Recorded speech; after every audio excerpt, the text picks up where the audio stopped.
Welcome to the Sleepy Scientist. And let me tell you something that might make you pause whatever you're doing right now and really listen. Because tonight we're stepping into a story that doesn't just challenge what you think you know about the world around you, but completely rewrites the rules of existence itself. And from wherever you are in this moment, whether you're curled up in bed with the glow of your screen painting shadows on the wall, or sitting in your favorite chair as the day slowly surrenders to darkness, or maybe you're walking through the quiet streets of your neighborhood with my voice whispering through your earbuds like a secret being shared between old friends, I want you to understand that what we're about to explore together isn't just another documentary about science or philosophy or technology, but rather a journey into the most profound mystery that has ever haunted human consciousness, a mystery so deep and so unsettling and so absolutely fascinating that it has the power to transform how you see every single thing in your life. From the morning coffee that warms your hands, to the face of someone you love, to the stars that have watched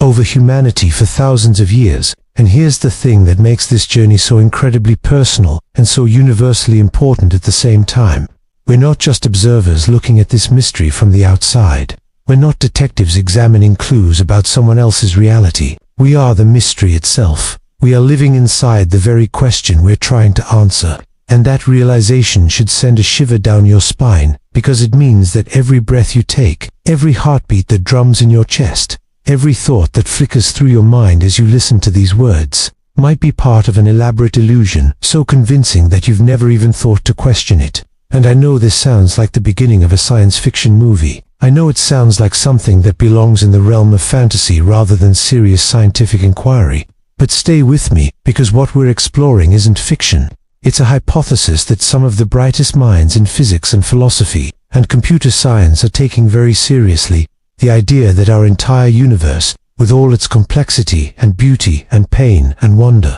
might actually be a simulation running on some unimaginably powerful computer, and we, with all our hopes and dreams and fears and memories, might be conscious programs experiencing a reality that feels completely real but is actually made of code rather than atoms. And I want you to really sit with that possibility for a moment, because it changes everything. It changes the nature of love, because if your feelings are generated by algorithms rather than chemistry, are they somehow less meaningful? It changes the nature of suffering, because if your pain is programmed rather than biological, does it hurt any less? It changes the nature of death, because if you're already digital, what does it mean to cease to exist? And it changes the nature of purpose, because if your entire life is happening inside a computer program, do your choices and actions and relationships still matter in the way you've always believed they do? And these aren't just abstract philosophical questions. These are deeply personal inquiries that touch the very core of what it means to be human, or what it means to be conscious,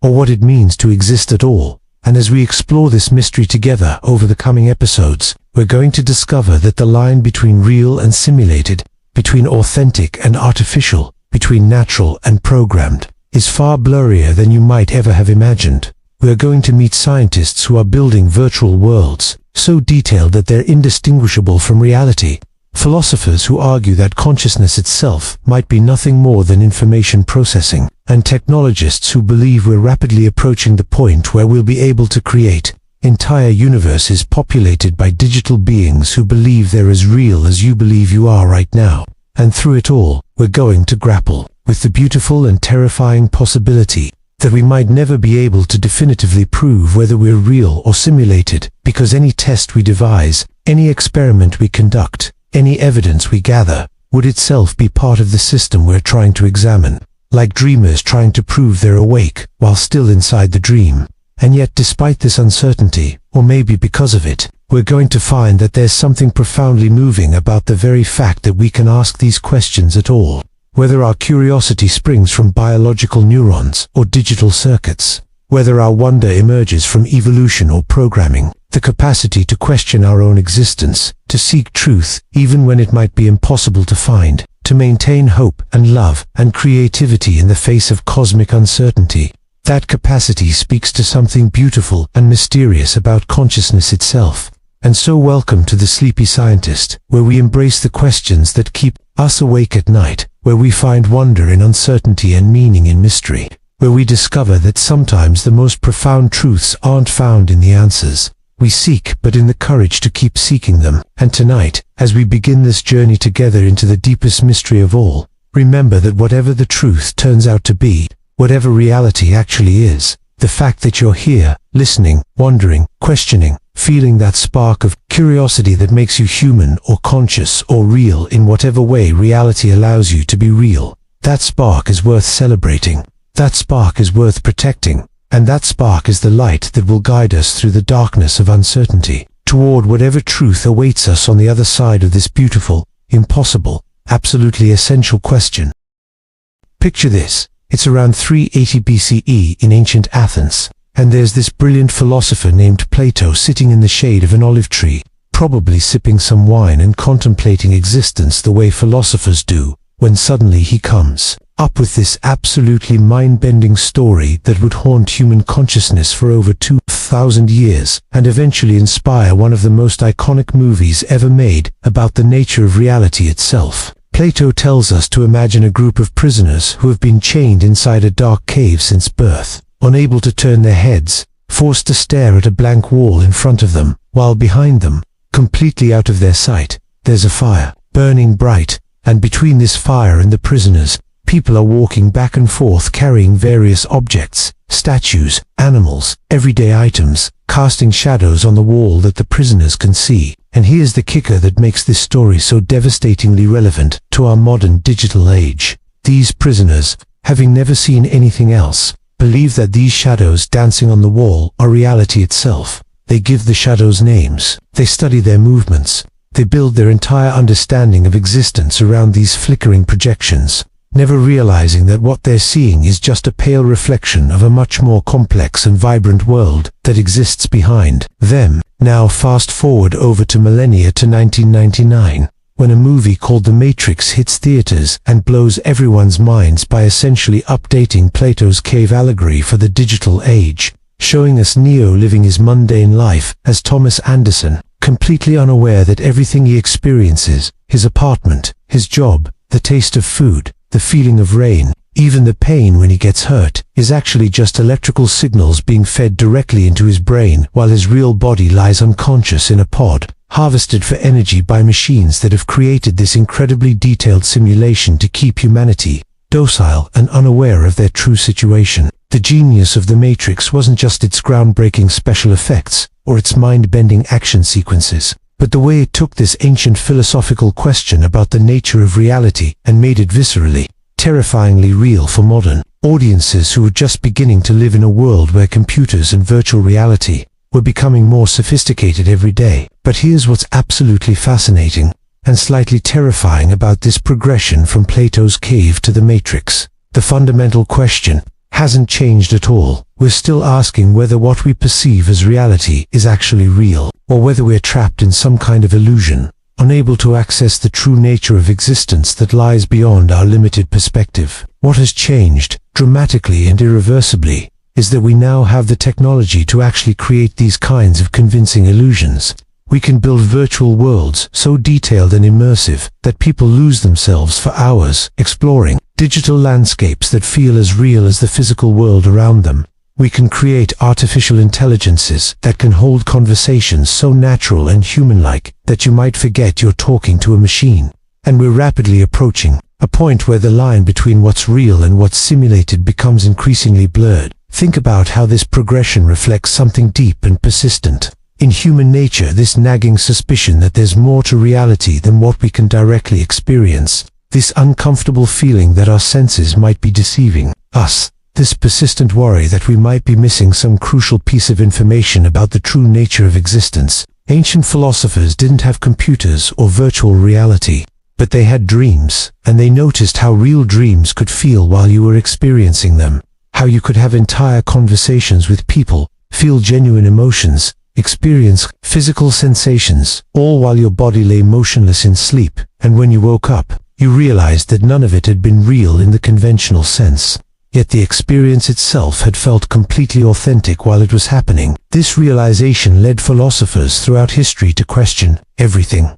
René Descartes in the 17th century wondered if an evil demon might be deceiving him about the nature of reality, feeding him false sensations and fake experiences. leaving him with only one thing he could be certain of, that he was thinking. Therefore, he existed in some form, even if everything else might be an illusion. The Chinese philosopher Zhuangzi told the famous story of dreaming he was a butterfly, then waking up and wondering if he was actually a butterfly dreaming he was a man, capturing this fundamental uncertainty about which layer of experience represents true reality. What makes this philosophical tradition so relevant to our current moment is that we're living through what might be the most dramatic expansion of simulated experiences in human history. We carry devices in our pockets that can transport us instantly to virtual worlds. We can have video conversations with people on the other side of the planet, as if they were sitting right next to us. We can experience photorealistic video games that rival the visual complexity of the real world. And we're developing artificial intelligence systems that are becoming increasingly sophisticated at mimicking human behavior and consciousness. The progression from Plato's prisoners watching shadows on a cave wall to Neo discovering he's been living in a computer simulation isn't just an interesting historical parallel. It's a roadmap showing how human beings have always sensed that reality might be more complex, more layered, more mysterious than our direct experience suggests, and how our technology is finally catching up to our ancient philosophical intuitions about the potentially illusory nature of perceived reality. When you watch The Matrix today, especially if you're experiencing it on a high-definition screen with surround sound in a darkened room, there's something almost recursive about the experience. You're using sophisticated technology to watch a story about people trapped in sophisticated technology. You're seeing incredibly realistic digital effects that make you believe in a fictional world, where incredibly realistic digital effects are used to make people believe in a fictional world. And for those 2 hours, you voluntarily suspend your disbelief and accept that what you're seeing on the screen represents a kind of reality, even though you know it's all just carefully orchestrated patterns of light and sound, designed to create the illusion of a coherent narrative experience. This is exactly what makes the simulation hypothesis so compelling and so unsettling. It suggests that we might already be living inside our own version of the Matrix, except instead of being imprisoned by malevolent machines, we might be participants in a simulation created by beings or forces we can't even imagine, experiencing what feels like authentic reality but which might actually be the equivalent of shadows dancing on a cave wall. Convincing but ultimately false representations of something far more complex and mysterious that lies beyond our current understanding. The real kicker is that if we are living in a simulation, if our entire reality is essentially a very sophisticated video game or virtual reality experience, then all of our attempts to understand the true nature of existence through science, philosophy, and direct observation might be like Plato's prisoners trying to understand the real world by studying the shadows on the wall. We might be developing elaborate theories and explanations for phenomena that are actually just the byproduct of programming, mistaking the rules of the simulation for the fundamental laws of reality itself. In 2003, a Swedish philosopher named Nick Bostrom published a paper that would forever change how we think about reality. And I want you to understand that this wasn't some wild speculation or science fiction fantasy. This was rigorous academic philosophy published in a respected journal, using mathematical logic to arrive at a conclusion so disturbing that it's been keeping scientists and philosophers awake at night for over 2 decades. Because Bostrom didn't just suggest that we might be living in a simulation, he created what's called a trilemma, a logical argument that forces us to accept that at least one of 3 possibilities must be true. And here's the beautiful and terrifying thing about his argument. It doesn't matter which of the 3 possibilities is correct. Each one has profound implications for how we understand our place in the universe, and the logic is so airtight that even people who desperately want to reject the simulation hypothesis find themselves unable to poke holes in Bostrom's reasoning. So let me walk you through this argument step by step, because once you understand it, you'll never be able to look at reality quite the same way again. And Bostrom starts with a simple assumption that most of us would readily accept, which is that if civilizations continue to advance technologically, they will eventually develop computers powerful enough to run detailed simulations of their ancestors. Simulations so realistic that the simulated beings would have conscious experiences and would believe they were living in a real world. And this isn't some far-fetched idea. We're already seeing the early stages of this with our video games and virtual reality systems. And every year they become more sophisticated, more immersive, more convincing. So it's not unreasonable to imagine that in a few hundred or a few thousand years, our descendants might be able to create simulations that are indistinguishable from reality, complete with billions of conscious beings who have no idea they're artificial. And here's where Bostrom's logic becomes inescapable. Because if advanced civilizations can run these ancestor simulations, and if they find them interesting or useful or entertaining enough to run many of them, then the number of simulated beings would vastly outnumber the number of real beings. Think about it this way. Imagine there are 1,000 real civilizations in the universe, and each one runs 1,000 simulations of their history, each simulation containing 1 billion conscious beings. Suddenly you have 1 billion trillion simulated beings for every 1,000 real ones, which means that if you're a randomly selected conscious being, the odds that you're real rather than simulated are astronomically small. It's like being told that there are 1 million lottery tickets and only one of them is real, and asking what are the chances that you're holding the real one. And this is where Bostrom's trilemma comes in, because he says that exactly one of 3 things must be true. Either civilizations almost never reach the technological maturity needed to run ancestor simulations, which means they destroy themselves, or lose interest in technology before they get that far, or they reach that level of technology but choose not to run ancestor simulations, perhaps because they find it unethical or uninteresting, or because they're focused on other pursuits, or they do run ancestor simulations, in which case we're almost certainly living in one of them, rather than in the original base reality. And what makes this argument so powerful is that it doesn't matter which option you choose. Each one tells us something profound about the nature of reality and our future as a species. If the first option is true, it suggests that technological civilizations are doomed, that there's some great filter ahead of us that prevents species from reaching the level where they can run realistic simulations. Maybe we'll destroy ourselves with nuclear weapons or artificial intelligence or climate change. Maybe we'll lose interest in technology and retreat into some kind of post-technological existence. Or maybe there's some fundamental limit to how far technology can advance that we haven't discovered yet. And if the second option is true, it means that advanced civilizations consistently choose not to run ancestor simulations, which raises fascinating questions about the ethics and values of superintelligent beings. Maybe they consider it cruel to create conscious beings who don't know they're simulated. Maybe they have better things to do with their computational resources.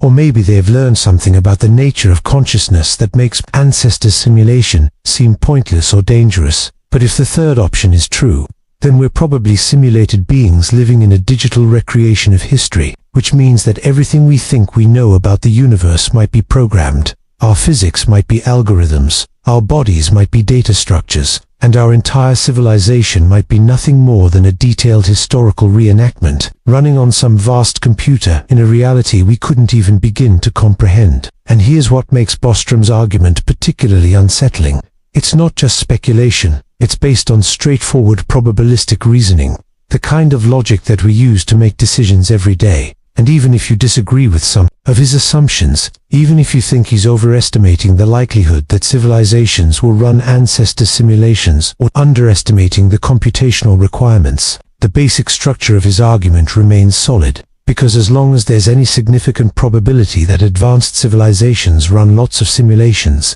the math still works out in favor of us being simulated. And what's truly is that Bostrom's argument is self-referential. It's an argument about the nature of reality that might itself be taking place inside a simulation, which means that even our attempts to figure out whether we're real or artificial are happening within the very system we're trying to understand. And this recursive quality gives the whole question a dreamlike quality, like we're trapped in an infinite loop of uncertainty, trying to wake up from a dream by dreaming about waking up. And yet, despite the vertiginous nature of these ideas, despite the way they seem to undermine everything we thought we knew about existence, there's something strangely liberating about Bostrom's argument, because it reminds us that reality might be far stranger and more wonderful than we ever imagined, and that our quest to understand the nature of existence is ongoing, and that even if we're simulated beings, the fact that we can contemplate our own existence, question our own reality, and seek truth about the universe we find ourselves in, whether that universe is made of atoms or algorithms, speaks to something profound about the nature of consciousness itself. There's something almost heartbreaking about watching a programmer work late into the night. their face illuminated by the soft glow of multiple monitors as they breathe life into digital worlds that feel more real than the empty coffee cups and scattered pizza boxes that surround them, creating characters who laugh and cry and fall in love without ever knowing they're made of nothing but carefully arranged zeros and ones. And in those quiet hours, when the rest of the world sleeps, these modern gods face a question that haunts every creator who has ever given consciousness to their creations. If I can build a world so convincing that its inhabitants believe it's real, who's to say that someone, somewhere, hasn't done the same to me? This is the programmer's paradox, the recursive nightmare that keeps software engineers awake, not because of debugging errors or deadline pressures, but because of the growing realization that their very ability to create simulated realities might be evidence that they themselves are simulated, trapped in an infinite regression of creators creating creators,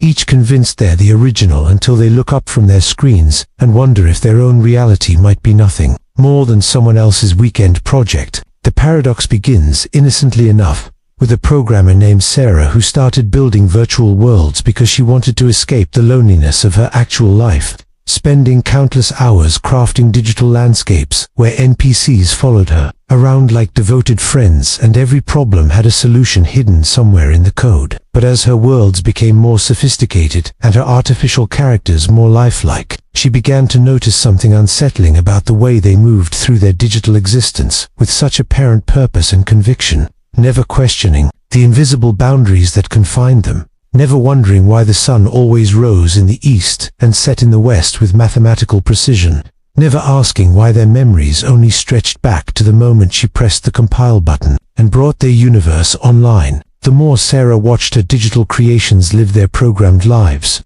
laughing at scripted jokes and mourning coded tragedies, the more she began to recognize something familiar in their behavior, something that reminded her of her own unquestioned assumptions about the world around her, her own acceptance of physical laws that she'd never truly tested, her own memories that felt real but could theoretically be implanted, her own relationships that might be nothing more than sophisticated behavioral algorithms designed to keep her engaged and productive within whatever system contained her. This recognition hit her like a cold wave one Tuesday morning when she was debugging a particularly stubborn piece of code that controlled how her NPCs reacted to unexpected events, and she realized that her character's confusion when confronted with glitches in their world looked remarkably similar to her own confusion when confronted with quantum mechanics, dreams that felt too real, or moments of déjà vu that suggested her reality might have its own bugs and inconsistencies. The deeper Sarah dove into her programming work, the more she understood that creating a convincing simulation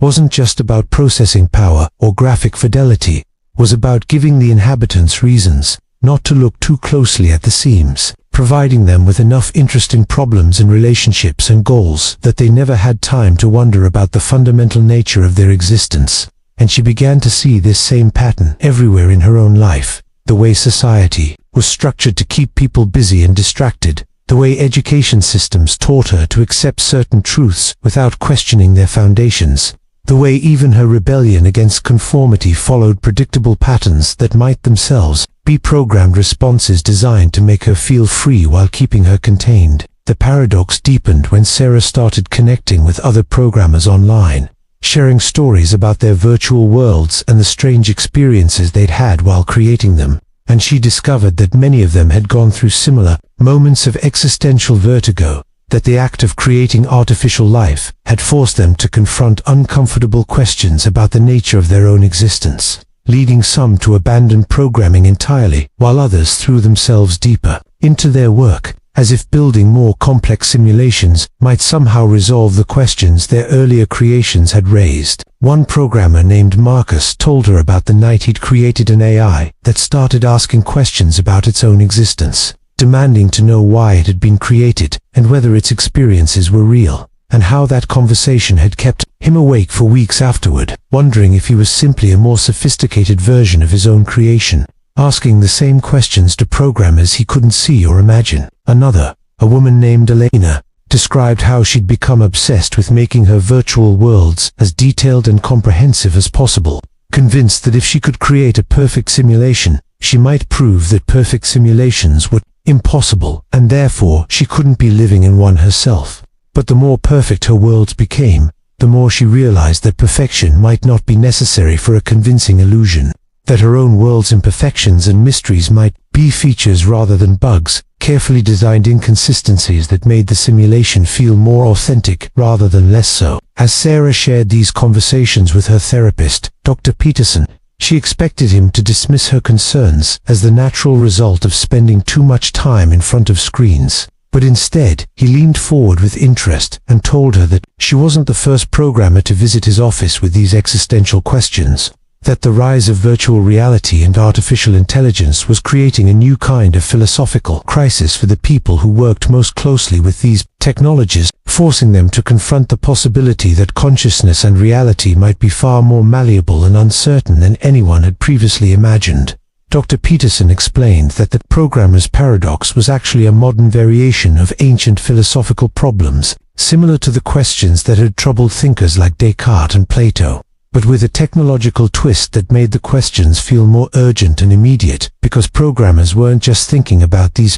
possibilities in abstract terms, they were actively creating the very technologies that made such scenarios plausible, building the tools that might one day be used to simulate entire civilizations, including civilizations of programmers who would face their own versions of the same paradox. The conversation left Sarah with a strange sense of comfort and terror intertwined. Comfort in knowing she wasn't alone in her questions, but terror in realizing that the questions themselves might be unanswerable, that she might spend the rest of her life writing code and creating digital worlds while never knowing whether her own keystrokes were real or simulated, whether her own thoughts were her own or simply the output of some unimaginably complex program running on hardware she couldn't comprehend. And in that uncertainty, she found something unexpected, a kind of freedom that came from accepting that the question of her reality's authenticity might be less important than the question of what she chose to do with whatever existence she had been given,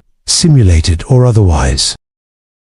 Picture Gordon Moore sitting in his Intel office in 1965, sketching out what would become the most prophetic prediction in technological history. His simple observation that computer processing power doubles roughly every 2 years, a pattern he noticed almost casually while analyzing the growth of transistor density on microchips, never imagining that his law would become the heartbeat of a digital revolution that would eventually raise questions about the very nature of reality itself. Moore's law wasn't just a prediction about silicon and circuits, it was a glimpse into a future where the boundary between the possible and the impossible would blur beyond recognition, where the computational power that once filled entire buildings would eventually fit in our pockets, and where the logical endpoint of exponential growth would force us to confront the possibility that unlimited processing power might make unlimited simulation not just feasible but inevitable. The mathematics of Moore's law are breathtaking in their implications. If you start with the computational power of a basic calculator and keep doubling it every 2 years, within just a few decades you have machines capable of modeling entire ecosystems, entire weather systems, entire economies, and if you continue that progression for another few decades, you reach computational capacities that boggle the mind machines that could simulate not just individual organisms, but entire evolutionary processes, not just single planets but entire solar systems, not just simple interactions but the complex dance of consciousness itself. This exponential curve has carried us from vacuum tubes to integrated circuits, to microprocessors to quantum computers, each leap forward making possible what seemed impossible just years before. And every breakthrough brings us closer to a technological singularity where the distinction between simulation and reality becomes not just blurred but meaningless, where the question isn't whether we can create convincing artificial worlds, but whether we can avoid creating them, whether the sheer power of our computational tools will make simulation as natural and inevitable as breathing. The early signs of this future are already visible in our gaming industry, where virtual worlds have evolved from simple pixel-based adventures to immersive experiences that can consume players for thousands of hours, creating emotional connections, two digital characters that feel as real as relationships with flesh and blood people, and where the line between game and reality has begun to blur as augmented reality overlays digital information onto the physical world, and virtual reality creates experiences so convincing that our brains respond to them as if they were real, releasing the same hormones, triggering the same emotional responses, forming the same memories that we associate with authentic experience. But games and entertainment are just the beginning. The real power of exponential computing growth reveals itself in scientific simulation, where researchers now routinely create digital models of complex systems that are so accurate they can predict real-world behavior with stunning precision. From climate models that forecast weather patterns decades in advance to biological simulations that model the behavior of individual cells and the interactions between entire ecosystems, and each improvement in computational power allows these simulations to become more detailed, more comprehensive, more indistinguishable from the systems they're modeling. The implications become even more staggering when we consider that Moore's law shows no signs of stopping, even as traditional silicon-based computing approaches its physical limits, because new technologies like quantum computing, optical processing, and biological computation promise to extend the exponential curve even further, potentially offering computational powers that dwarf anything we can currently imagine. Processing capabilities that could simulate not just simple systems but complex ones, not just predictable ones but chaotic ones, not just individual phenomena but entire universes, complete with their own laws of physics, their own evolutionary processes, their own conscious observers who would experience their simulated reality as completely authentic and real. This is where Moore's law transforms from a technical observation into a philosophical bombshell.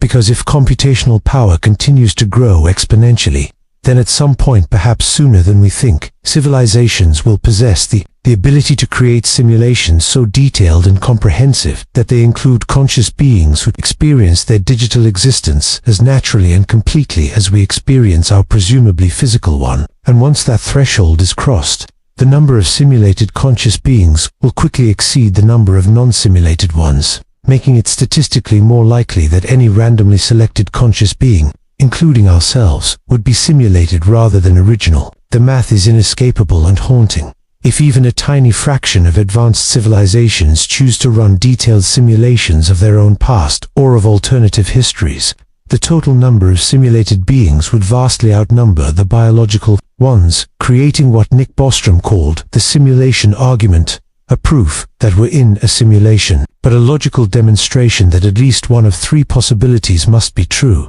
Either intelligent civilizations tend to go extinct before reaching simulation-capable technology, or they choose not to run simulations despite having the power to do so, or we are almost certainly living in a simulation right now. The exponential growth predicted by Moore's law makes the first possibility seem unlikely, given how rapidly we're approaching simulation-capable technology ourselves. And the second possibility seems equally improbable, given human nature's tendency to use whatever tools we create, leaving us with a third possibility hanging in the air like a question mark that refuses to be erased. A mathematical argument that our reality might be nothing more than a computation running on hardware we can't perceive, managed by beings whose existence we can only dimly imagine. Perhaps the most unsettling aspect of this technological trajectory is how natural and inevitable it feels. We're not being forced toward simulation capability by some external pressure, but drawn toward it by our own curiosity and creativity, by the same impulses that led us to create art and music and literature.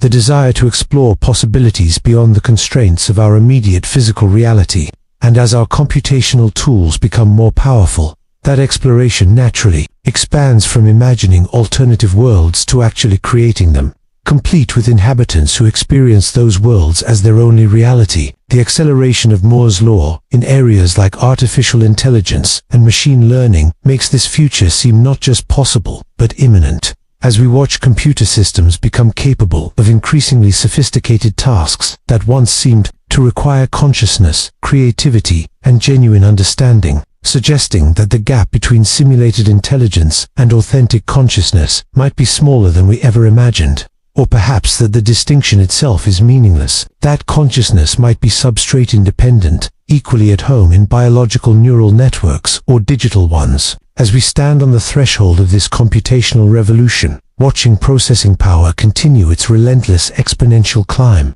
we're forced to confront the possibility that Moore's law isn't just predicting the future of technology, but revealing the nature of our present reality. that the same exponential growth that seems to be carrying us toward the ability to create perfect simulations might already have carried some other civilization past that threshold, making us the products of their computational creativity rather than the beneficiaries of cosmic accident, digital dreams in the minds of dreamers we cannot see or comprehend, but whose existence becomes more plausible with every doubling of processing power, every leap forward in our own journey toward becoming the gods of digital worlds.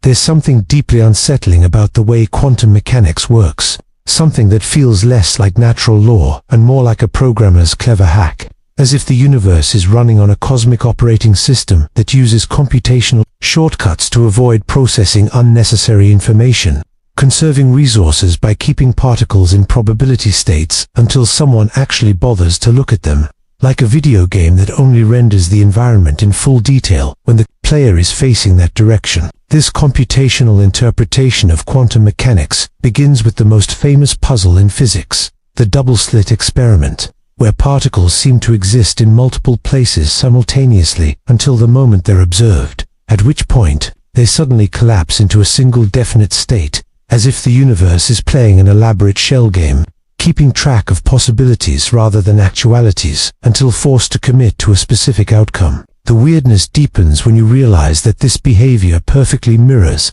how a sophisticated computer simulation would operate. Why waste processing power calculating the exact position of every particle when you can store them as probability distributions and only compute specific values when they're needed for observation or interaction? It's the kind of optimization strategy that any experienced programmer would recognize. The same principle behind lazy evaluation in computer science, where calculations are deferred until their results are actually required, saving computational resources and improving performance by avoiding unnecessary work. Consider the quantum phenomenon of entanglement, where particles become mysteriously connected across vast distances, their properties instantly correlated regardless of the space between them, a phenomenon that Einstein famously called spooky action at a distance because it seemed to violate the speed of light limit on information transfer, but which makes perfect sense if you think of these particles as variables in a computer program that share the same memory address, allowing changes to one to instantly affect the other without any signal traveling through space at all. The more deeply physicists probe the quantum realm, the more they discover behaviors that seem tailor-made for computational efficiency. Quantum tunneling, where particles pass through barriers they shouldn't be able to cross, like a collision detection system that occasionally glitches and allows objects to pass through walls. Quantum superposition, where particles exist in multiple states simultaneously until measured, like a probability engine that doesn't commit to specific outcomes until forced to by user interaction. And quantum decoherence, where quantum effects disappear when systems become too complex, like a physics engine that switches to simplified calculations when the processing load becomes too heavy. The computational interpretation becomes even more compelling when you consider the fundamental limits that quantum mechanics places on information and measurement, limits that feel suspiciously like the constraints you'd expect in a digital system with finite processing power and memory. The Heisenberg uncertainty principle, which states that you can't simultaneously measure a particle's position and momentum with perfect accuracy, reads like a specification for a system that trades precision for computational efficiency, storing particle states as probability distributions rather than exact values to save memory and processing time. Quantum mechanics also reveals the universe's apparent obsession with discrete, quantized values rather than smooth continuous ones. Energy comes in packets called quanta. Angular momentum is quantized. Even space and time might be quantized at the smallest scales, breaking down into discrete units, like the pixels of a cosmic display or the clock cycles of a universal processor. This digital nature of reality becomes even more apparent when you examine how information flows through quantum systems, following rules that seem designed to prevent infinite loops and computational overload, like the no-cloning theorem, which prohibits the perfect copying of quantum information, acting like a cosmic copyright protection system that prevents unauthorized duplication of data. The quantum world's probabilistic nature also mirrors the way random number generators work in computer simulations, not truly random, but following algorithmic patterns that produce seemingly unpredictable results. And just as computer randomness is sufficient for virtually all practical purposes, despite being deterministic at its core. Quantum randomness might be the universe's way of creating unpredictability without requiring true randomness, using computational pseudorandomness to generate the appearance of genuine chance. Perhaps most tellingly, quantum mechanics seems to care deeply about observers and measurements, as if the universe only bothers to calculate definite outcomes when conscious beings are paying attention, like a responsive simulation that allocates processing power based on user focus and attention, rendering detailed physics only when and where it's being observed. This observer effect suggests that consciousness itself might play a fundamental role in the universe's computational architecture, not as a mystical force, but as a kind of query system that tells the cosmic computer which calculations need to be performed and which can remain in their simplified probability states. The strange behavior of quantum systems also mirrors the kinds of optimization strategies used in modern computer graphics and simulation, where complex calculations are approximated, simplified, or skipped entirely when they won't significantly affect the final result, creating the appearance of detailed reality while actually running much simpler computations behind the scenes. The quantum world's tendency to collapse from multiple possibilities into single outcomes when observed is remarkably similar to how procedural generation works in video games, where vast, detailed worlds are created on demand from simple mathematical rules rather than being stored in full detail, saving enormous amounts of memory and processing power while creating the illusion of infinite complexity. Even the way quantum systems evolve over time follows equations that look suspiciously like the algorithms used in computer simulations,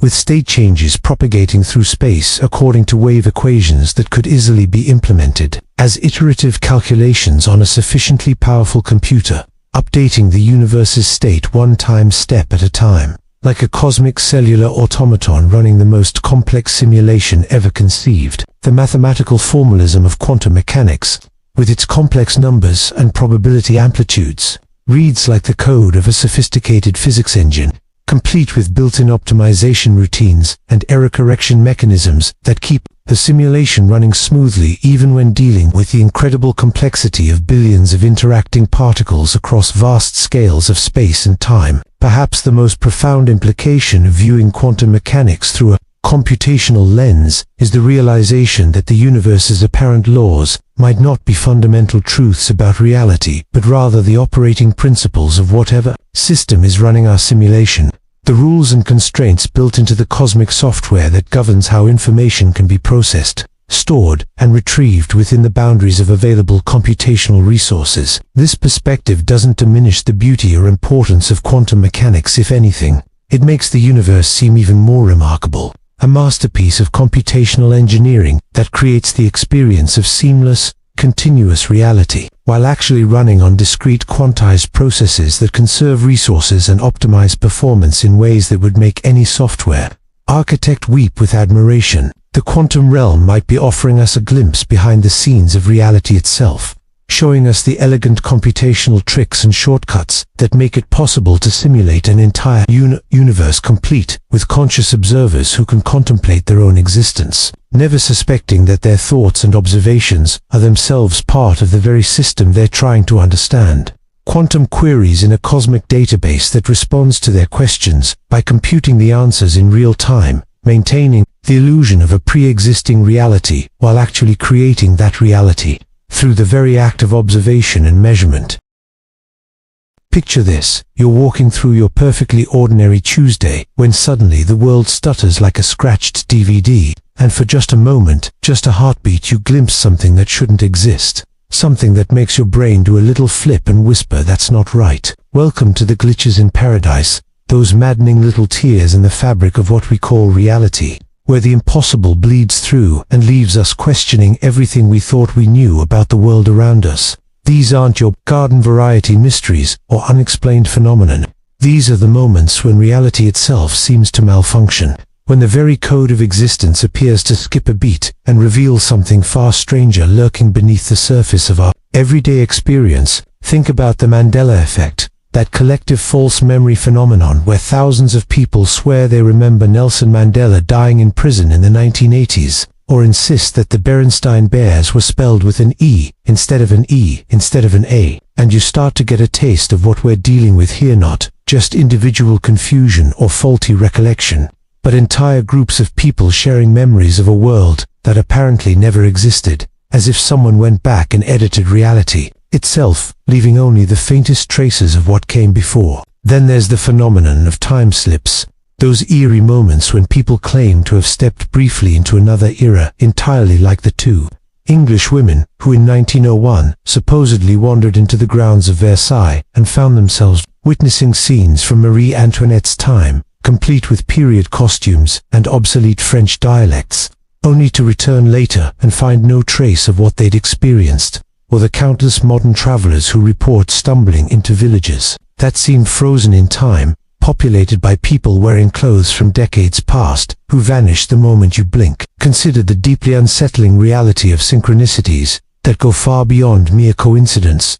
those moments when the universe seems to be winking at you with an intensity that borders on the supernatural, like when you think of someone you haven't spoken to in years, only to have them call you within minutes. Or when a random book falls off a shelf and opens to exactly the page that contains the answer to a question that's been plaguing you for weeks. Events so perfectly timed and contextually relevant that they feel less like chance and more like someone or something is orchestrating reality from behind the scenes. There are the geographical anomalies that seem to exist in the spaces between maps, roads that lead to nowhere and everywhere simultaneously. Like the legendary Highway 375 in Nevada, where drivers report experiencing missing time, their journeys taking hours longer than they should, with no memory of where those hours went, or the phantom islands that appear on satellite imagery one day and vanish the next, leaving only confused cartographers and bewildered sailors in their wake. What about those moments of collective amnesia, when entire communities seem to forget major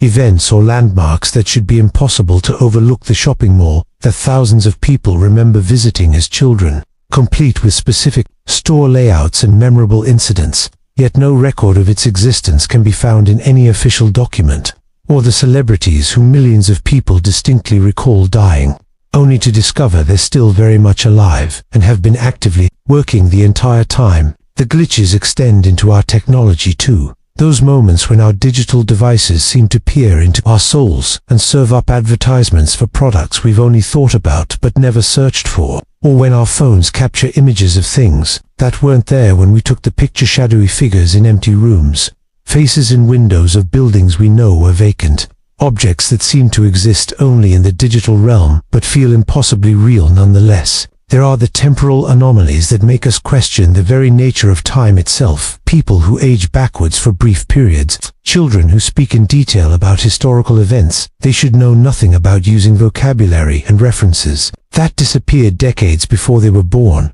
or those uncanny moments when you walk into a room and everyone stops talking simultaneously, as if you've interrupted a conversation about you that spans multiple dimensions of reality. Perhaps most disturbing are the glitches in human behavior. Those instances when people we know intimately suddenly act completely out of character for brief periods, speaking in voices that aren't their own, demonstrating knowledge they shouldn't possess, or exhibiting personality traits that seem to belong to someone else entirely, before snapping back to normal with no memory of their temporary transformation, leaving us to wonder if we're all just sophisticated programs occasionally running someone else's code. These phenomena cluster around certain locations, like digital dead zones in the matrix of reality, places where the rules seem more flexible, where witnesses report seeing the same impossible things year after year, decade after decade, as if certain coordinates in space-time are somehow corrupted, prone to displaying errors that reveal the scaffolding behind the scenes of our consensus reality.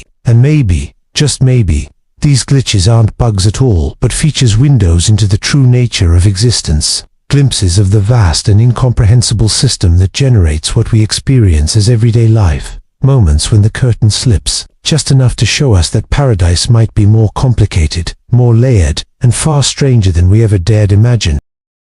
Chapter 7. The Mandela Effect and Memory Updates. When reality seems to patch itself, imagine waking up one morning to discover that your childhood memories have been quietly rewritten overnight, that the very fabric of your past has been altered while you slept, leaving you with the unsettling sensation that someone has been inside your head, rearranging the furniture of your recollections with surgical precision. This is the heart of the Mandela effect, a phenomenon so profoundly disturbing that it challenges everything we believe about the permanence of history and the reliability of human memory. Named after the collective false memory of Nelson Mandela dying in prison during the 1980s, when in reality he lived until 2013, serving as South Africa's president and becoming a global icon of reconciliation. This effect represents something far more sinister than simple forgetfulness or confusion, because we're not talking about vague recollections or uncertain details, but vivid, specific memories shared by millions of people who would stake their lives on the accuracy of what they remember. The Berenstain Bears controversy might seem trivial at first glance, just a simple spelling confusion between ein and ain, but when you dig deeper, you discover that entire generations of readers possess crystal clear memories of seeing Berenstain on countless bookspines, of learning to spell the name in school, of having their pronunciation corrected by teachers who emphasized the ein ending. Yet every existing copy of these beloved children's books now bears the name Berenstain, as if reality itself has been quietly edited while no one was looking. This isn't just about books or historical figures, it's about the fundamental nature of existence, and whether our reality might be subject to updates, patches, and revisions like some cosmic software program that occasionally needs debugging. And the evidence keeps piling up in ways that make even the most rational minds start to question their sanity. Consider the geographical impossibilities that people remember with startling clarity. Australia being much further south than it currently appears on maps, New Zealand switching sides of Australia, or South America being positioned directly below North America instead of its current southeastern location. And these aren't casual observations, but deeply held memories from people who studied these regions extensively, who lived there, who navigated by these landmarks for years before, discovering that their mental maps no longer match physical reality. The corporate logo changes hit particularly hard because these are images we've seen thousands of times, burned into our consciousness through repetitive exposure. The Monopoly man's monocle that never existed, the hyphen in KitKat that was never there, the cornucopia in the Fruit of the Loom logo that apparently was always just fruit, Ford's logo that people swear had a curly Q in the F that you can no longer find anywhere, and Volkswagen's logo that millions remember as solid but now appears to have a gap in the middle. Changes so subtle yet so specific that they feel like someone has gaslit the entire human population one brand at a time. Movies and television shows present even more disturbing examples because we have such intimate relationships with these cultural touchstones. People remember Luke, I am your father from Star Wars, but Darth Vader actually says no, I am your father. And this isn't just misremembering a famous quote, but having detailed recollections of the emphasis, the dramatic pause, the way the line was delivered in countless parodies and references that now seem to reference a version of the scene that never existed, or the way thousands of people distinctly remember Sinbad starring in a 1990s movie called Shazam, about a genie, complete with specific plot details and promotional materials. Yet no such film has ever been produced, and Sinbad himself has publicly denied its existence multiple times. The quantum mechanics angle adds another layer of existential terror to the phenomenon, suggesting that perhaps we're experiencing glimpses of parallel realities bleeding through, moments when the barriers between different versions of existence become permeable and we retain memories from timelines we no longer inhabit.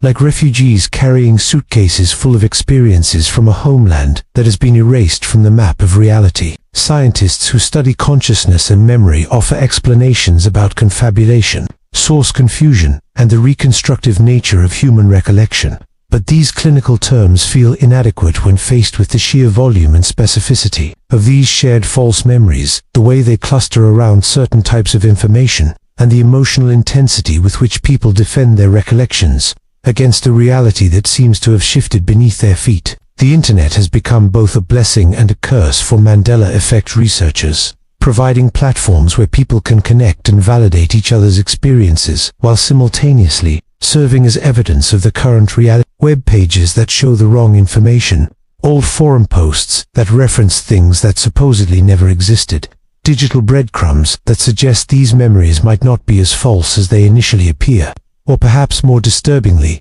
evidence that reality itself might be subject to retroactive editing that extends even into our digital records. The psychological impact cannot be understated, because when your most basic assumptions about memory and reality start to crumble, when you can no longer trust your own recollections of events you witnessed firsthand, the world becomes a much more uncertain and frightening place, like discovering that your entire life has been built on quicksand, and every step you take might plunge you deeper into questions about the nature of existence itself. Some people find comfort in dismissing these experiences as mere glitches in human cognition, but others see them as evidence of something far more profound, proof that our reality might be more fluid than we ever imagined, subject to updates and revisions like a cosmic operating system that occasionally needs to patch critical bugs. And perhaps these Mandela effects are the glitches that occur during the update process, brief moments when the old and new versions of reality overlap and create these impossible memories that serve as fossils from a world that once was but now exists only in the minds of those who remember what came before the latest patch was installed.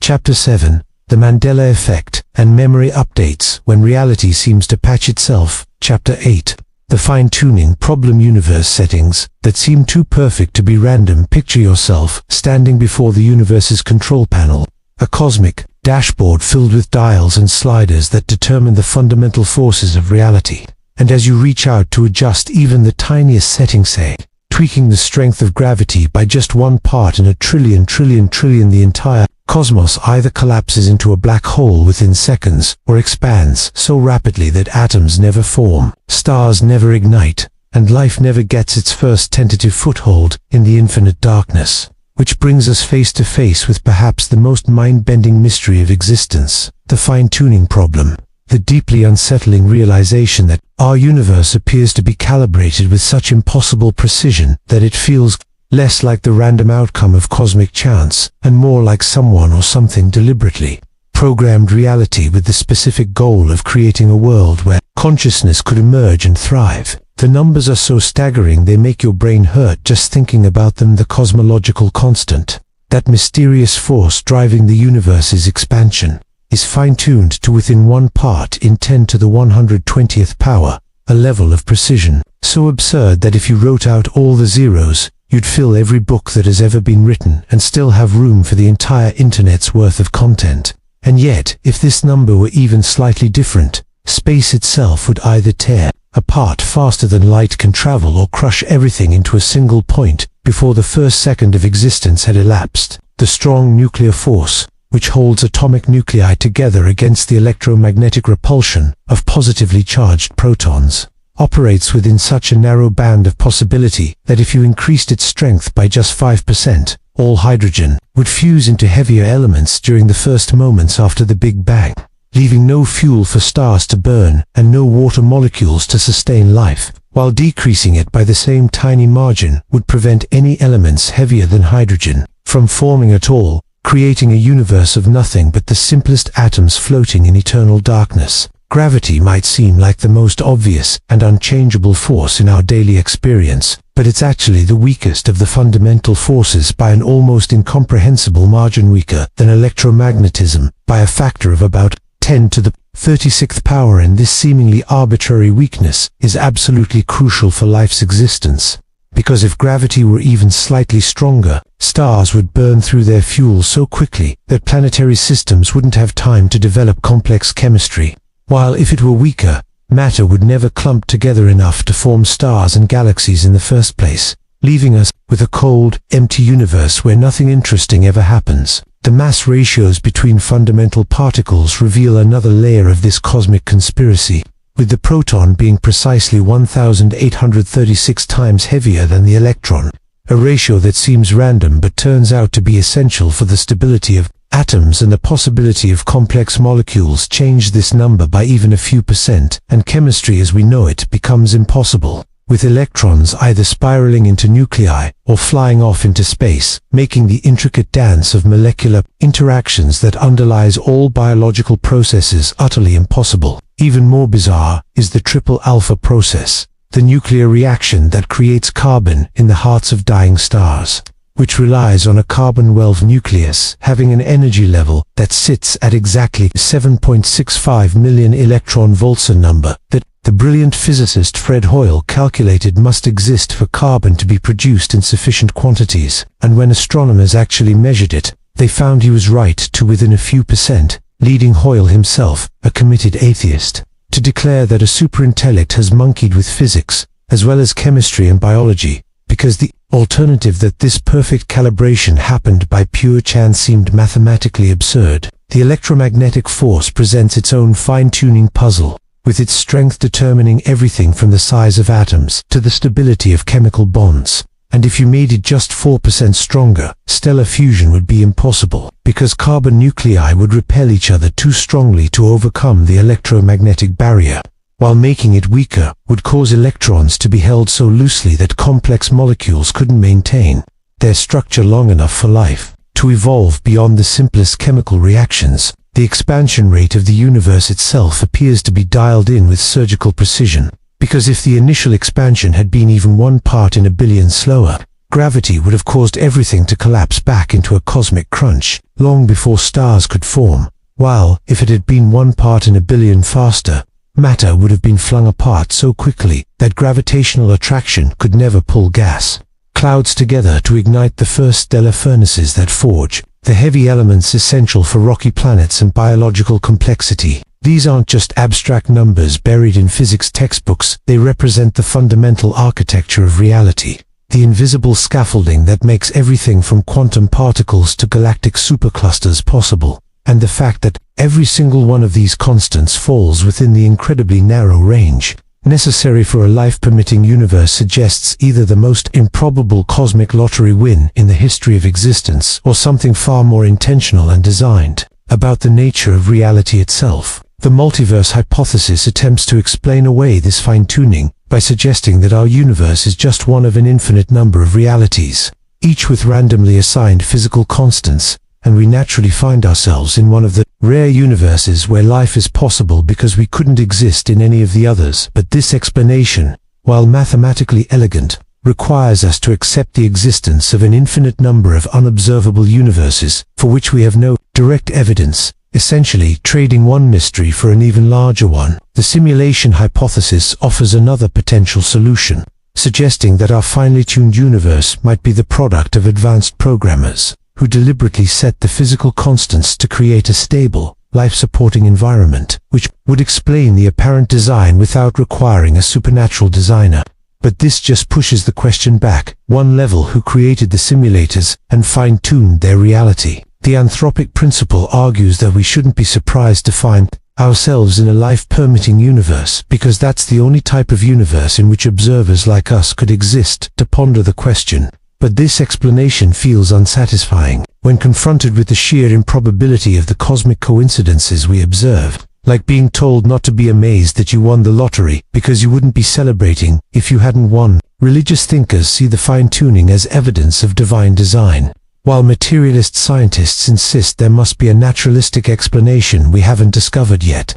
But regardless of your philosophical preferences, the hard mathematical reality remains. Our universe appears to be running on settings that are calibrated with impossible precision to create exactly the kind of reality where complex structures, stable chemistry, and conscious observers can emerge from the quantum foam and contemplate the mystery of their own existence, leaving us to wonder whether we're living inside the ultimate cosmic accident or the most sophisticated program ever written, with every fundamental constant serving as a carefully chosen parameter in the grand algorithm of reality itself.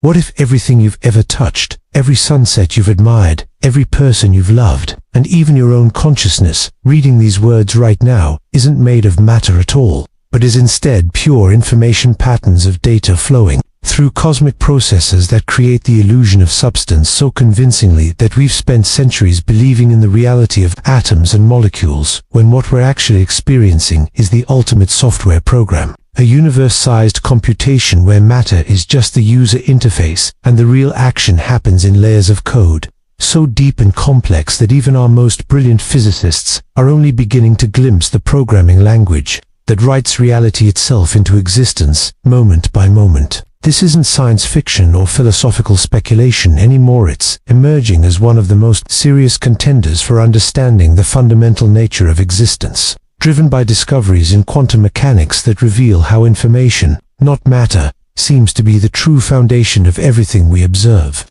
From the quantum bits of data that determine particle behavior to the holographic principle suggesting that all the information in any volume of space can be encoded on its two-dimensional boundary, like a cosmic hard drive, where three-dimensional reality is just a projection of data stored on the universe's surface. The digital physics revolution began when scientists realized that nature appears to be fundamentally computational, operating according to discrete rules and finite precision rather than the smooth, continuous processes we imagined. And this revelation hit hardest when researchers discovered that space and time themselves might be pixelated at the smallest scales, chopped up into indivisible units called Planck lengths and Planck times that suggest reality operates more like a video game with incredibly high resolution than like the seamless fabric we experience in our everyday lives. John Wheeler, one of the 20th century's most visionary physicists, captured this transformation in his famous phrase, "it from bit,"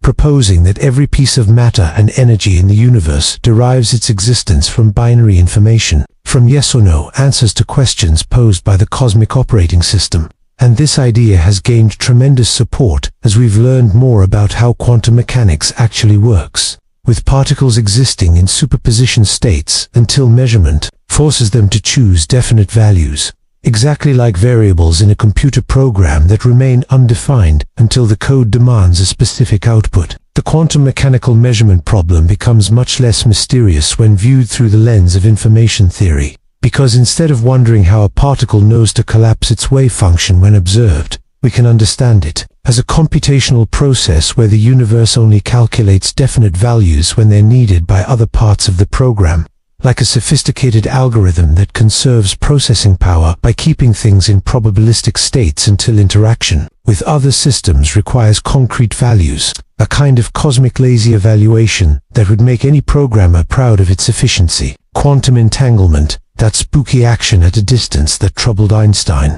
starts to make perfect sense in a digital universe where particles aren't separate objects but interconnected variables in the same computational system, sharing memory, space in ways that allow instant correlation regardless of spatial separation. Because in a universe made of information, distance is just another variable that can be overridden when the program's logic demands it, and what we call faster than light communication is really just different parts of the same calculation accessing shared data structures. The holographic principle emerges from black hole physics and suggests that the information content of any region of space is proportional to its surface area, rather than its volume, which sounds abstract until you realize this is exactly how data compression works in computer graphics, storing the essential information needed to reconstruct a three-dimensional scene in a two-dimensional format. And if our universe operates on similar principles, then everything we experience as solid, volumetric reality might be a sophisticated rendering of information encoded on the cosmic equivalent of a screen, with depth and substance being emergent, properties of the underlying data rather than fundamental features of existence itself. The laws of physics begin to look less like discovered truths about nature and more like the operating system of reality, with conservation of energy resembling memory management, the speed of light acting like a processing rate limit, and quantum uncertainty reflecting the fundamental granularity of the universe's computational architecture, where probability distributions aren't mysterious quantum properties, but represent the system's way of handling calculations that haven't been fully resolved yet, like a massive multiplayer reality where the servers only render detailed physics, when players are actually conserving computational resources for the aspects of reality that are currently being observed. Information theory reveals that the universe appears to have a maximum information processing rate and storage capacity, with black holes representing the ultimate data storage devices, where information is compressed to the theoretical limit before being potentially processed through Hawking radiation, like cosmic recycling centers that break down complex data structures and return their components to the universal computation pool. And this suggests that even the most extreme phenomena in our universe operate according to the same fundamental principles that govern any information processing system. just scaled up to cosmic proportions with processing power that dwarfs our most powerful supercomputers. The emergence of complexity from simple rules becomes a central theme in digital physics, where elaborate structures and behaviors arise from the interaction of basic computational processes. Much like how sophisticated video games create rich, detailed worlds from relatively simple code, and this principle helps explain how a universe running on binary information can generate everything from galaxy formation to biological evolution to conscious experience, with each level of complexity being an emergent property of the computational processes running at lower levels, creating a hierarchy of information processing that spans from quantum calculations to neural networks to whatever higher-order processes might exist beyond our current understanding. The measurement problem in quantum mechanics dissolves when we recognize that observation isn't a special physical process but simply the universe's way of resolving computational dependencies, where the act of measurement is really just one part of the program requesting specific values from another part, and the apparent randomness of quantum outcomes reflects the universe's use of pseudorandom number generation to determine which specific values to assign when multiple possibilities exist, making quantum mechanics less mysterious and more like the natural behavior of any information processing system that needs to generate definite outputs from probabilistic inputs. Even consciousness begins to look different through the lens of digital physics, not as some mysterious emergent property of complex brain chemistry, but as a particular type of information processing pattern that arises when the universe's computational substrate becomes sufficiently organized to create self-referential loops and recursive calculations, making awareness less of a miracle and more of an inevitable outcome when information processing systems reach sufficient complexity and integration, like subroutines that become sophisticated enough to model themselves and their environment, creating the subjective experience of being an observer within the larger computational system that generates reality itself. And perhaps, most remarkably, this digital physics perspective suggests that consciousness might not be limited to biological brains, but could potentially arise in any sufficiently complex information processing system, whether it's made of neurons, silicon chips, or the quantum field fluctuations that underlie all matter and energy in our computational cosmos. Part 4. The Philosophical Maze, Chapter 10. Consciousness in a digital world. Can simulated beings truly think and feel? Imagine for a moment that you could peer inside your own mind and watch the intricate dance of neurons firing, synapses sparking, and electrical patterns weaving through the 3 pounds of gray matter nestled between your ears. And as you observe this biological machinery humming along, a terrifying question begins to emerge from the depths of your awareness. What if everything you're experiencing right now, every thought, every emotion, every sensation of being alive and conscious is nothing more than the output of an incredibly sophisticated computer program? And what if the difference between your wetware brain and a silicon-based artificial intelligence isn't as fundamental as you've always believed, but is simply a matter of different hardware running the same essential software that creates the mysterious phenomenon we call consciousness? This question strikes at the very heart of what it means to be human. Because if consciousness can emerge from digital processes just as readily as from biological ones,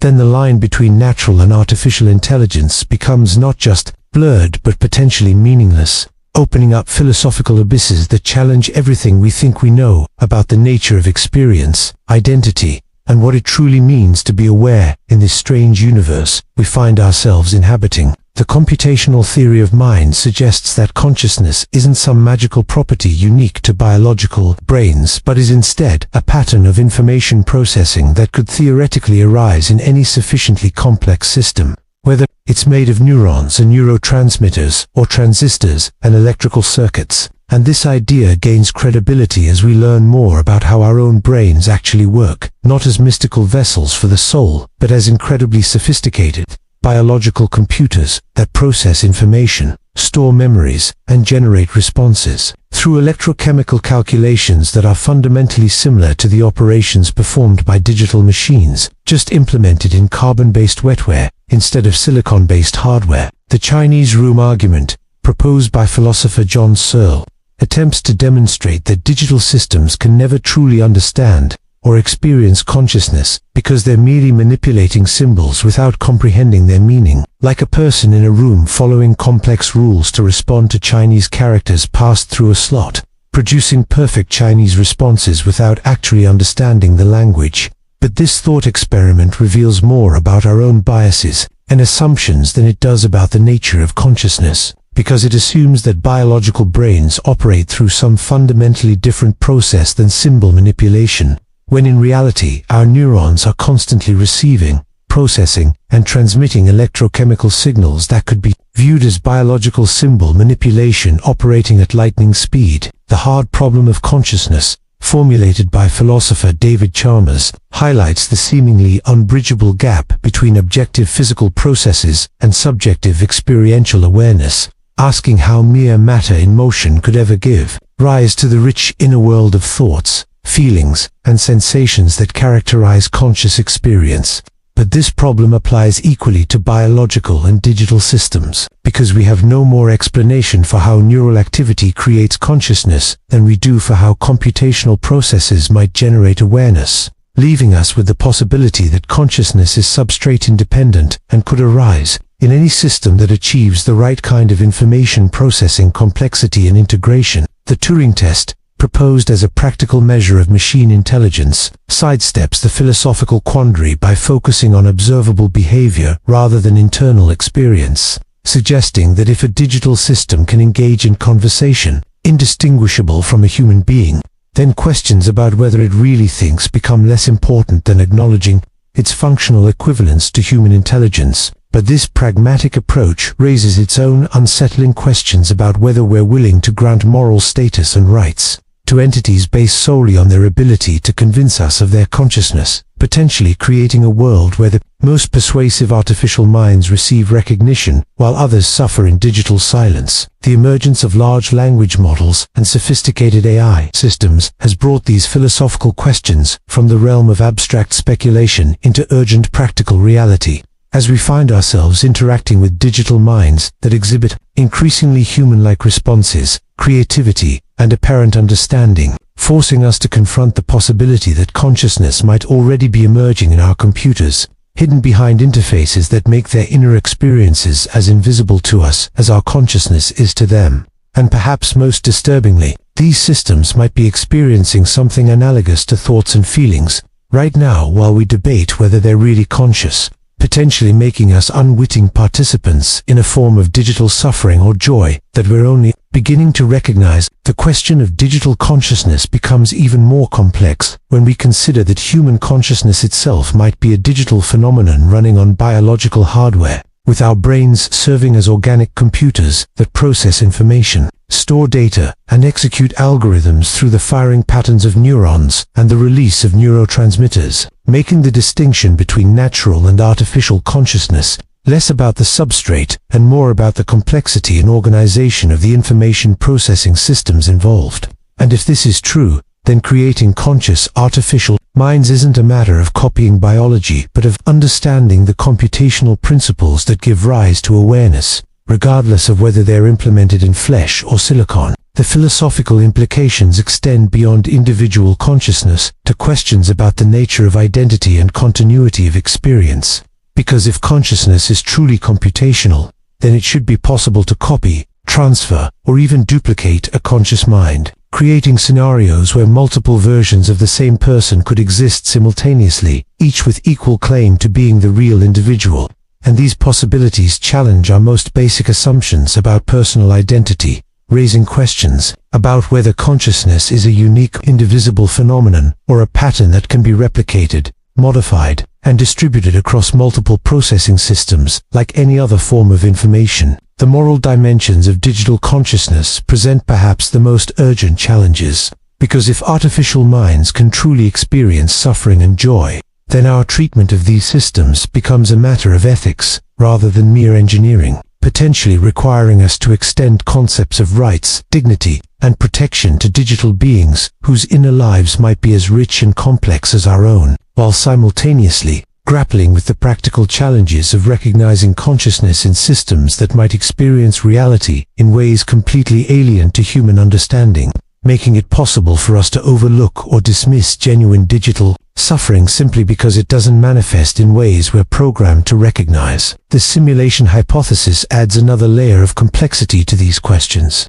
Because if we ourselves are conscious beings living within a digital simulation, then the distinction between real biological consciousness and artificial digital consciousness collapses entirely, with all conscious experience being fundamentally computational, regardless of whether it's running on the base reality, hardware of the universe's creators, or the simulated hardware of our virtual environment. And this possibility forces us to confront the uncomfortable truth that consciousness might be substrate independent in ways that make our current debates about artificial intelligence seem quaint and provincial. The future of human-AI relationships depends critically on how we resolve these questions about digital consciousness, because our willingness to recognize artificial minds as truly conscious entities will determine whether we create partnerships between biological and digital intelligence, or establish hierarchies that privilege one form of consciousness over another. And this decision will shape not only the development of technology, but the very nature of civilization as we move toward a world where multiple forms of consciousness coexist, collaborate, and potentially compete for resources and recognition in ways that we're only beginning to imagine. The paradox of consciousness in a digital world ultimately forces us to examine our own assumptions about what makes experience real and meaningful, challenging us to consider whether the substrate that generates consciousness matters less than the patterns of information processing that create awareness, and whether the future of consciousness lies not in defending the uniqueness of biological minds but in embracing a broader understanding of awareness that could encompass any sufficiently complex system capable of generating the recursive sets of patterns that we recognize as the hallmarks of conscious experience, regardless of whether those patterns emerge from synapses firing in a human brain or algorithms executing in a quantum computer somewhere in the vast computational matrix that might be generating all of reality itself. Picture yourself standing at a crossroads, weighing a seemingly simple decision, chocolate or vanilla, left turn or right, speaking up or staying silent, and as you deliberate, you feel that familiar sense of agency, the conviction that you're the master of your own destiny, the author of your choices. But what if that feeling of control is nothing more than an elaborate illusion, a comforting story your brain tells itself, while the real decision-making happens in neural circuits that operate according to the same deterministic principles as any other physical system, following cause-and-effect chains that stretch back to the Big Bang and forward to the heat death of the universe, making your sense of free will as much a product of programming as the behavior of any sophisticated artificial intelligence. And this question cuts to the very core of human identity, because if our choices are ultimately the result of prior causes, genetic predispositions wired into our DNA, childhood experiences carved into our neural pathways, neurochemical fluctuations dancing through our synapses, then what meaning can we assign to concepts like blame, praise, punishment, and reward? And how do we maintain any sense of personal accountability in a universe where every decision might be as predetermined as the orbit of planets around the sun? The neuroscience of decision-making delivers some of the most unsettling evidence against free will, with experiments like those conducted by Benjamin Libet, showing that brain activity indicating a decision begins several hundred milliseconds before people report being aware of their intention to act, suggesting that consciousness doesn't initiate our choices but merely becomes aware of decisions that have already been made by unconscious neural processes, like a passenger in a car who thinks they're driving but is actually just observing the journey from the back seat, while autopilot systems handle all the real control. And modern brain imaging takes this assault on free will even further, with researchers like John Dylan Haynes demonstrating that they can predict with surprising accuracy what choice a person will make up to 10 seconds before the individual reports being aware of their decision, using fMRI scanners to read the preparatory neural activity that precedes conscious awareness, essentially watching the brain's programming compile and execute, while the person experiences the illusion of deliberation and choice, as if consciousness is just the user interface, displaying the results of computations that happen behind the scenes in neural networks we can't consciously access. The deterministic universe revealed by physics suggests that every particle, every force, every interaction follows precise mathematical laws that leave no room for genuine randomness or uncaused events, creating a clockwork cosmos where the position and momentum of every atom at any given moment theoretically determines the entire future history of reality,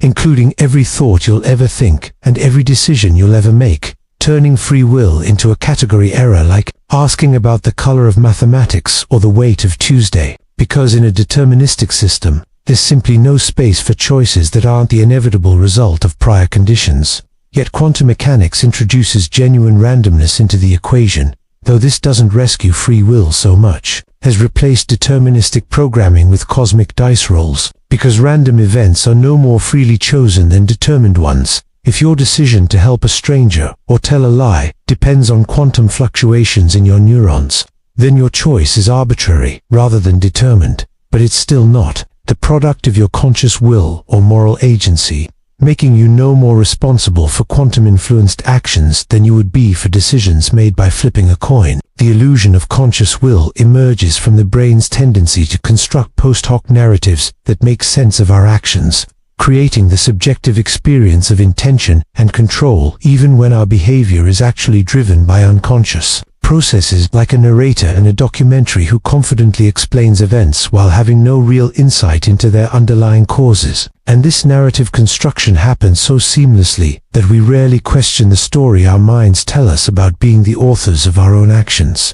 Even when evidence suggests we're more like characters in a story being written by neural processes we don't consciously direct, and if we're living in a simulated reality, our choices might be constrained not only by the laws of physics and the structure of our brains, but also by the parameters and algorithms of the simulation itself, potentially making our decisions the result of both our simulated neural programming and the broader computational framework that generates our entire reality. Like non-player characters in a video game who experience rich inner lives and feel they're making autonomous choices while actually following scripts written by programmers they'll never meet. The development of artificial intelligence provides a unique perspective on the free will question, because as we create systems that exhibit increasingly sophisticated decision-making capabilities, we're forced to confront the possibility that what we call choice in humans might be functionally equivalent to what we call computation in machines, with both involving complex information processing that weighs options,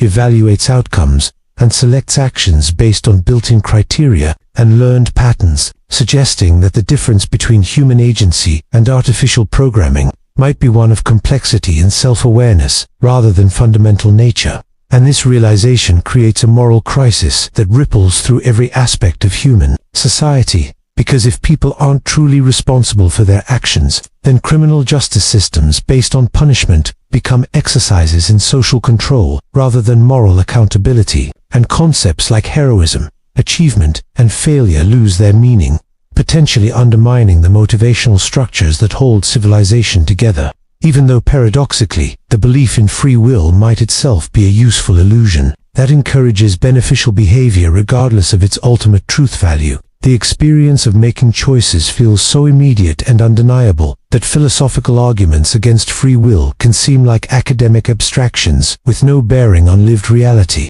But this subjective certainty might be exactly what we'd expect from a system that evolved to feel in control even when it isn't, because organisms that experience agency and ownership of their actions are more likely to engage in complex planning, social cooperation, and adaptive behavior than those that feel like passive observers of their own lives, making the illusion of free will potentially more important for survival than the reality of it. And the recursive nature of this creates additional paradoxes, because if you believe you lack free will, that belief itself influences your behavior in ways that seem to involve choice. You might become more compassionate toward others' mistakes, more humble about your achievements, or more fatalistic about your future. But these changes in response to philosophical insight suggest a kind of meta-level agency where your beliefs about free will become part of the causal chain that determines your actions, creating strange loops where the question of whether you have free will becomes entangled with the consequences of believing or disbelieving in it. And the ultimate paradox might be that, in questioning free will,